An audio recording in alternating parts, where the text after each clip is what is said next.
All right, then, here it is, a mail call, bringing you a letter from home.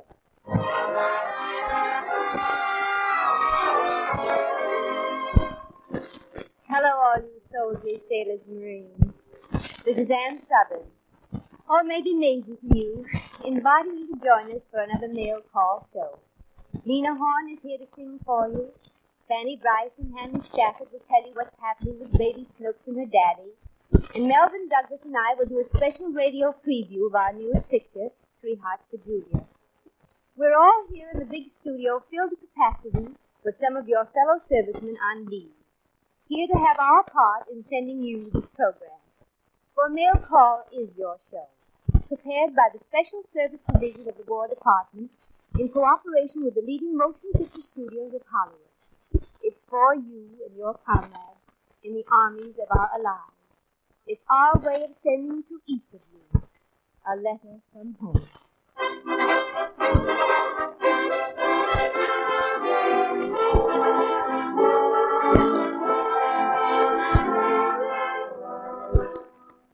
Darling, it was wonderful to look in the mailbox this morning and find another letter from you.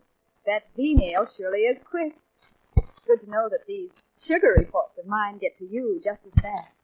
In one of your letters, you asked me to keep you posted on new songs and who's singing them here at home. Well, one of the really big sensations right now is a little girl named Lena Horne.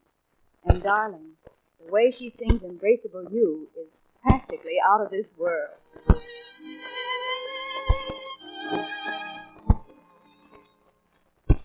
Embrace me, my sweet embraceable you. Embrace me, my irreplaceable you. Just one look at you, my heart will tipsy and you and you alone bring out the gypsy.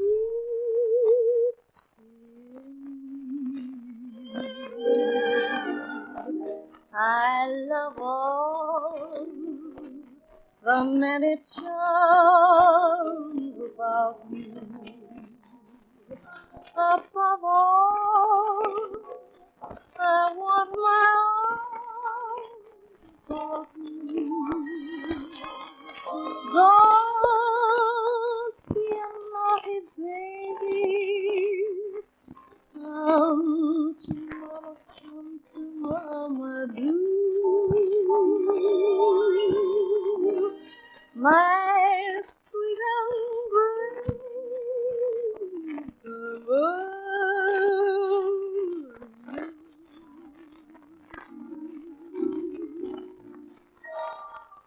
I love all the many charms about you. Above all, I want my arms about you. Don't be a naughty baby. Come to your mama.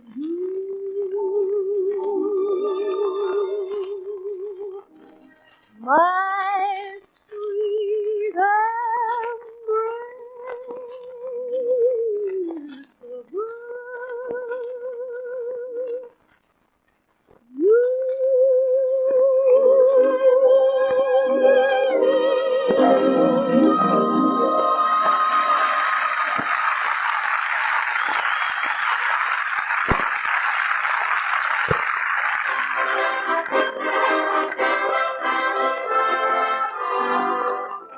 The other night, Jeannie Putnam dropped over and told us all about her new job.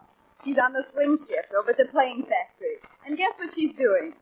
She's a riveter in the assembly line. Jeannie says it's really hard work, but she loves it. Makes her feel like she's really doing something toward victory. You know, I'm sort of envious of her. But I guess my job at the office is important, too, in its way. You know, but I stop in to see your folks every day or so, as I promised you I would. Last night, your mother asked me to dinner, and she and your sister and I spent the whole time talking about you. We did take time out when Fanny Brice came on the radio with her Baby Snook show. Honestly, I don't think she and Hanley Stafford have ever been funnier.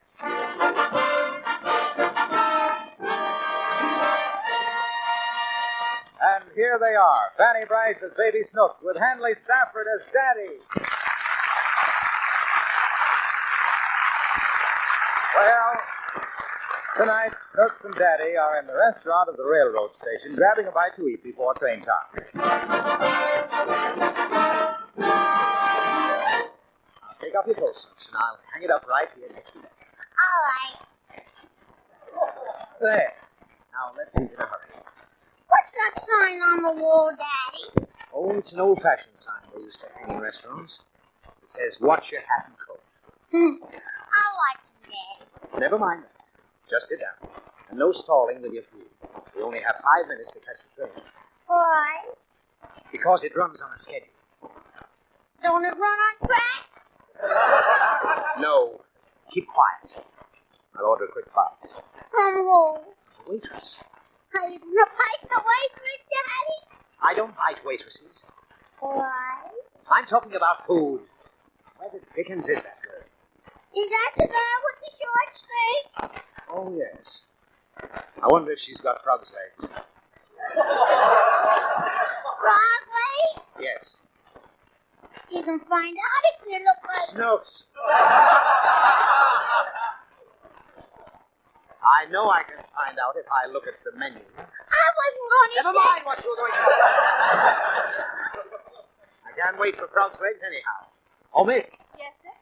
Oh, okay. A lettuce and tomato salad, some milk, a chicken sandwich, and a glass of...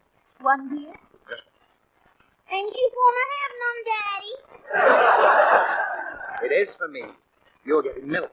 I don't want milk. You have to drink milk, Snooks. It'll make you big and strong. Like Aunt Sophie's beer. Snooks. I want a glass of beer. Now, don't be silly. You can't have it. Why? Because it'll make you dizzy. Stop squirming in your seat. I'm looking to see if the coach is still there, Daddy. Never mind the coats. Tuck that back. Oh, here comes the... Here you are, sir. Okay. Go ahead. Eat your salad. I don't want it. Why not? Because I want some bananas. They haven't got any bananas. Yes, they have. Right there hanging on a stick. Oh, you can't have those bananas. They're still green. I know it, but they're not ripe. Why? Because they're green. And I want some green beer. No, it'll make you dizzy. Eat your lettuce. I don't want it. The lettuce is no good. It is good. But it's green. What of it? Well, if it's green, it ain't ripe. Oh, stop that nonsense. Of course it's right. You said the bananas ain't ripe when they're green. I know I do. Then why is the lettuce ripe when it's green? Because that's the color of lettuce when it's ripe. Well, what color is it when it ain't ripe? Green! It's green when it's ripe, and it's green when it's not ripe. Did you drink some beer, Daddy? Yes. Did it make you sticky? Oh. Hurry up and eat your salad, or we'll miss the train. Oh. Daddy, What? I just ate the tomatoes and I don't want to. Snooks. Now, listen. Don't make me yell at you in front of all these people. You simply must eat the lettuce. Why? Because it's full of vitamins. It's something in your food that gives it the necessary nutrients. A plate of lettuce has millions of vitamins. I don't see any. I know you don't, but they are there just the same. Now eat that lettuce before I stuff it down your throat. Oh, what's the matter? I'm afraid of the vitamins. We haven't got much time. Where's that clock? Right behind you, Daddy. Oh, we've only 2 minutes left. We'll never make it. Snooks! What happened to lettuce? It's gone. Now, you didn't eat it. Didn't I? You didn't have time to eat it. I just turned my head for a second. Now, did you hide it? No. Then where is it? The vitamin, David. Oh, what's the use? Drink the milk and let's get out. All right. Oh, wait, don't dump it so fast. Snooks will get sick. Snooks! I finished, Daddy. Now, you see, now you have the hiccups. Why? Because you drank the milk so fast. My tummy tickles me. Take a little shot. That'll make the hiccups go. Will it? Swallow it. Now drink a little water and hold your breath while I count down. Now here. 1, 2, 3, 4. I told you to hold your breath until I counted 5. I held my breath, but the hiccup pushed it out. Well, drink some more water and hold your breath this time. Now here. 1, 2, 3, 4, 5. There. That's you back. Don't let the water out, too. Blew it all over me. I'm sorry, Daddy. Oh. Are the hiccups gone? Uh-huh. You sure? It's better now. Hey, back again, Daddy. Oh, my heavens. Sir! Move! Move! What are you trying to do, Daddy? I'm trying to scare you. Move!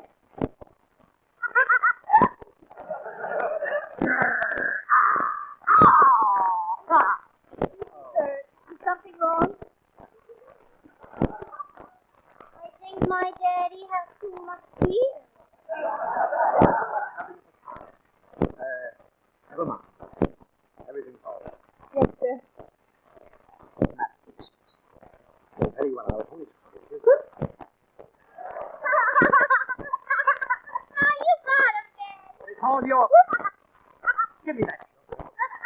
Sir, you here? What are you twisting around for? It's the only way I can wash my coat. Well, stop it. Don't you think what's my coat? Don't have to. The man took it 5 minutes ago. Oh, nuts. Come on.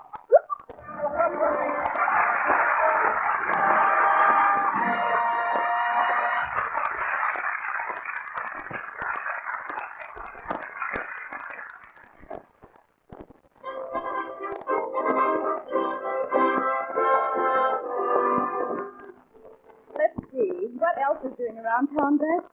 Oh, yes, there's a new Sothern Melvyn Douglas picture. And it's really super. 3 Hearts for Julia is the title. And it's the story of an American newspaper man who's been covering the war in Europe. He's been gone for 2 years and comes back home unexpectedly so he can be with his wife, that's Anne's cousin. But when he gets there, everything isn't quite the way he expects it. He comes up the steps to his house and rings the doorbell.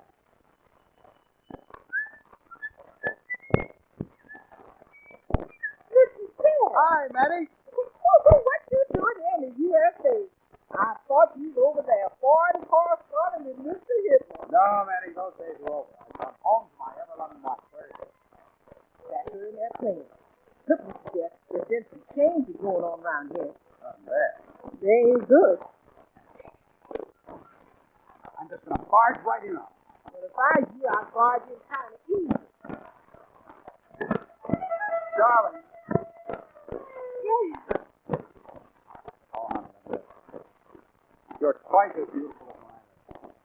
You're looking very well yourself. Come here. Jeff, stop. What? Well, you know very well I can't think of the picture. Who wants to think? Come here. No, really, Jeff. Really, I'm very busy. Busy? Now? Oh, Julie, darling, listen, this is our reunion. It's a second honeymoon. Lord. Well, you don't understand, Jeff. You see, I've taken up my career again while you were gone. Okay. Now you can put it down. Oh, no, but I don't intend to. I happen to be a member of the world's leading all-women office. Well, you happen also to be my wife. That's more important. The fiddle's only a fiddle, but Is only a house. That's not acceptable. I wouldn't expect you to understand anything. Your musical background. what's wrong with my musical background? Just that the only tune you ever knew was I've been working on the railroad. Oh, no. Who cares? We're together again. Terrible. Mm-hmm. Yes. You certainly looked it. Look. For 2 whole years. Never a week without picture of Jeff Seabrook, that dashing correspondent spread all over some newspaper or magazine, and, I might add, never alone. Oh, those were political interviews, pure and simple. Mm-hmm. I suppose that blonde number that kept popping up beside you was the premier of Romania. Oh, you mean Footsie? Footsie? Yeah, she was very valuable to me. Her third cousin was brother-in-law, once removed, to the former assistant, the Assistant Secretary of State of Albania. She knew everybody. Intimately, I'm sure. Jeff, I've got something to tell you, and I do hope we're going to be adults about it. Right. Sure, come on. No, I mean it, Jeff. Nicely, quietly, friendly. Mm-hmm. I'd like us to get a divorce. Sure. Divorce? It's the only answer. There's no answer at all. Oh, now, look, darling. We'll start all over. No, Jeff. You can't cross bridges you've burned behind you. Well, I won't do it. Then I will. I'll start action at once. Now, I think you'd better leave. Leave? Julia, this is my home. And a man's home is his castle. Well, Mr. Lochinvar, you didn't mind leaving the castle for 2 years to go gallivanting off with a bevy of European footsies. I did not gallivant with Footsie. With anybody. And what's more, I won't leave. I'm going to move my bags right into our room right now. Jeff, don't go in there. Nothing you can say will stop me. Oh, get up here! What was that? That was Miss Stickney. She's a bassoon.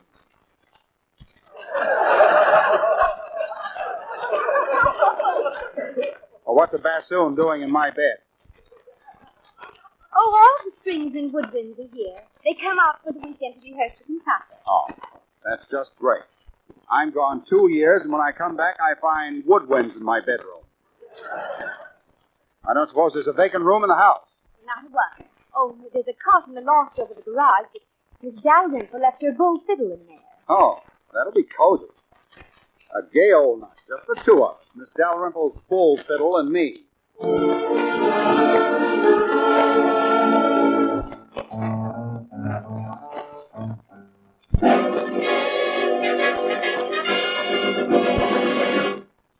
Johnny, I tell you, I'm growing bats.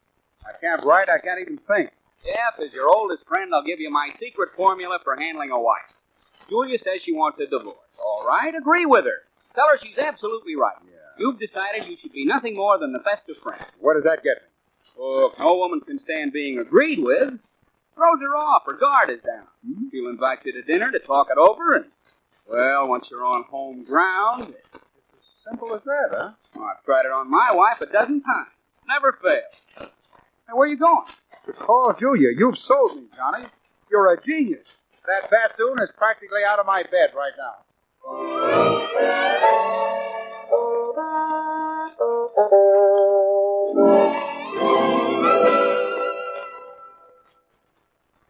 Hello, Jeff. Hello.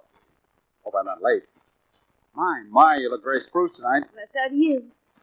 Isn't this a relief, though? Wonderful. I guess it's just taking that iron yoke off our necks. Mm-hmm. And here we are, liking each other. I asked you to come over for a very special reason tonight, Jeff. Oh? Yes. Well, after all, you are my best friend. And what's the best thing best friends do for each other? Tell you what those advertisements won't. Jeff. No, shall I? Shall I guess it more? After all, I've never been a woman's best friend before. Well, frankly, I need some advice. Well, I'll tell you in a minute, Jeff. I've got to see how Mattie's making out in the kitchen. Sure. Oh, hello there, Seabrook. I've been looking forward to meeting you. Hello, who are you? My name's Torrance, David Torrance. I conduct the symphony orchestra. Oh, you conduct. But Julia said it was all women.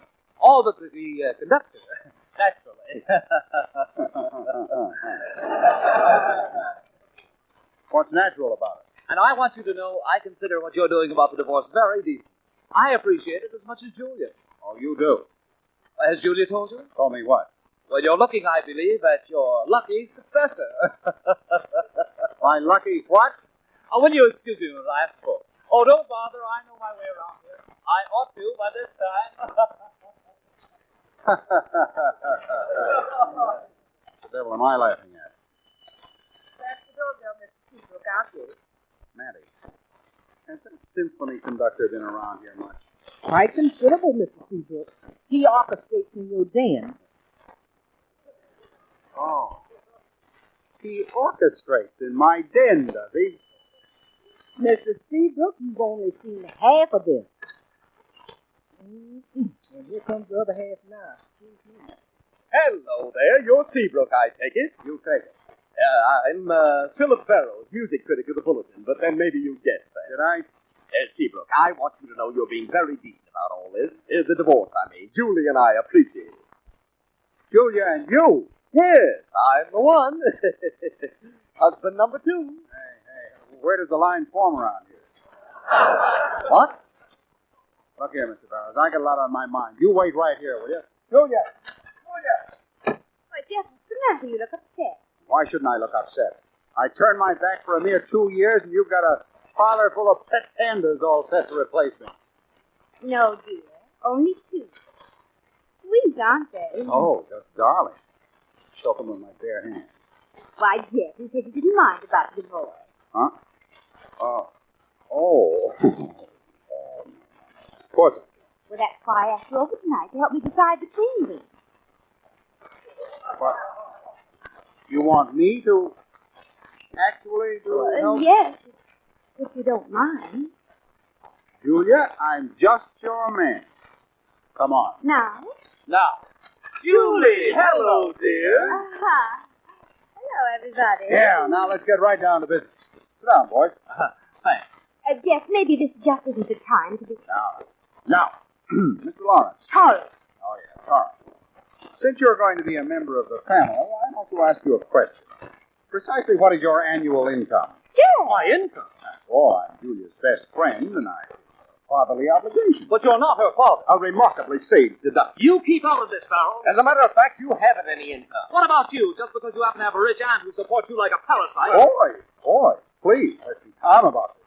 Philip, does your aunt support you? Of course she does. He never earned an honest nickel in his life. Well, at least there aren't any jailbirds in my family. Jailbird? David? David? Are you going to let him talk like that about your family? He's lying, and he knows it. Still, surely you won't stand for that. Are you a man or a critic? Now, don't you dare call me a jail. Oh, Jeff, stop, sir. And nobody Why, can they're doing fine. Mr. Jeff, there's a gentleman here to see you, Mr. Gerard. I'll be right back, Julia. Johnny, what's the matter? Oh, Jeff, it's terrible. What? Look, someone just arrived from the office. The divorce is on. Oh. Then I'm too late. You just through with me. Julia? No, the summons is for me. What? My wife's getting the divorce. I came to tell you, my system's a flop. If you let them go, they'll go. Johnny, you came just at the right moment. This calls for action.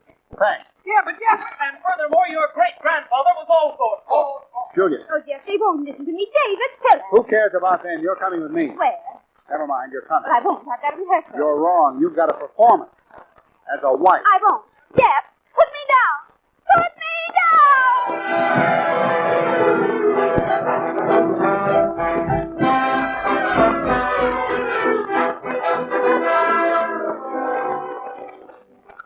Jeff Seabrook, there's a law against kidnapping in this country.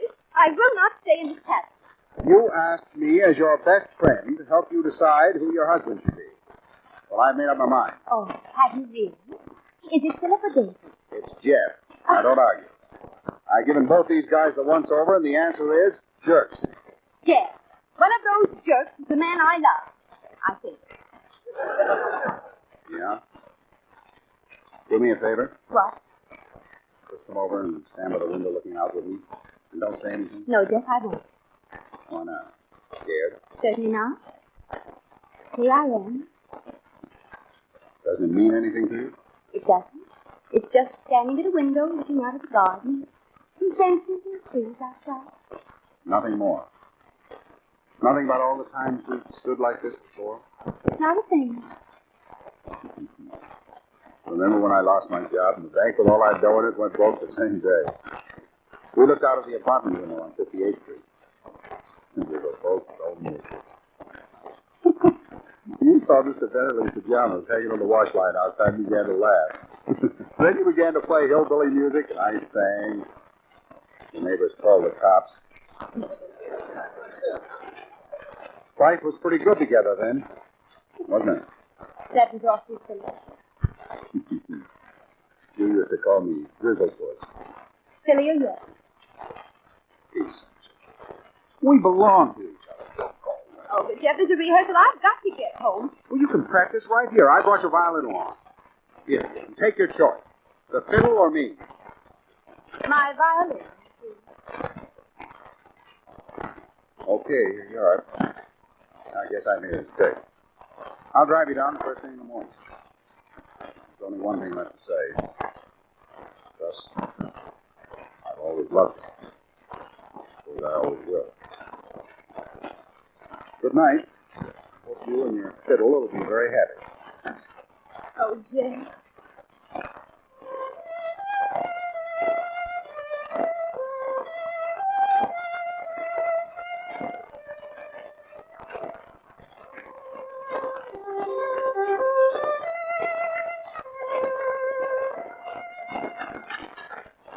Julia. Here's your purse. Would you like to buy a fiddle? Oh.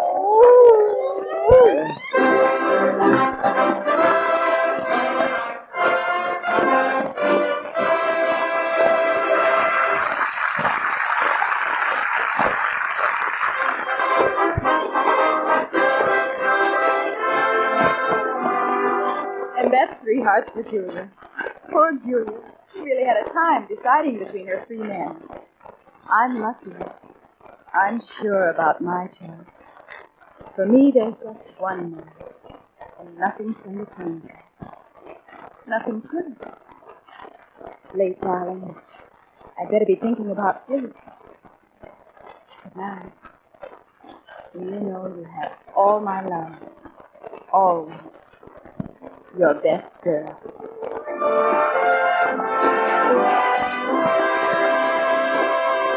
Well, men, that's mail call for this trip, bringing you another letter from home. P.S.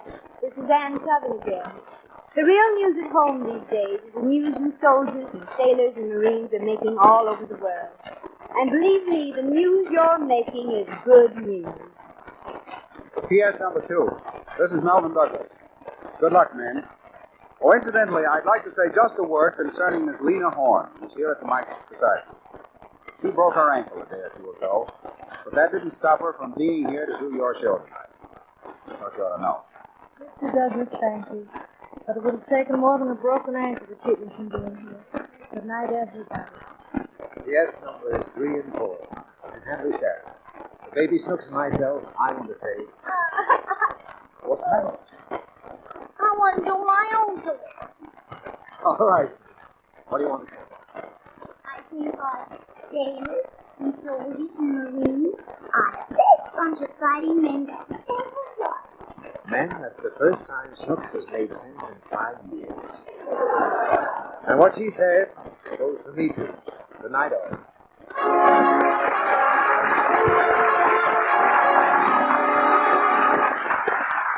From Ann Sothern, Melvyn Douglas, Lena Horne, Fanny, Brice, and Hanley, Stafford, yours truly, Harlow Wilcox, and all the mail call cast, good luck. So long for now. Tonight's show came to you with the cooperation of Metro Goldwyn Mayer Studios. Another letter from home will be coming your way next time you hear a mail call.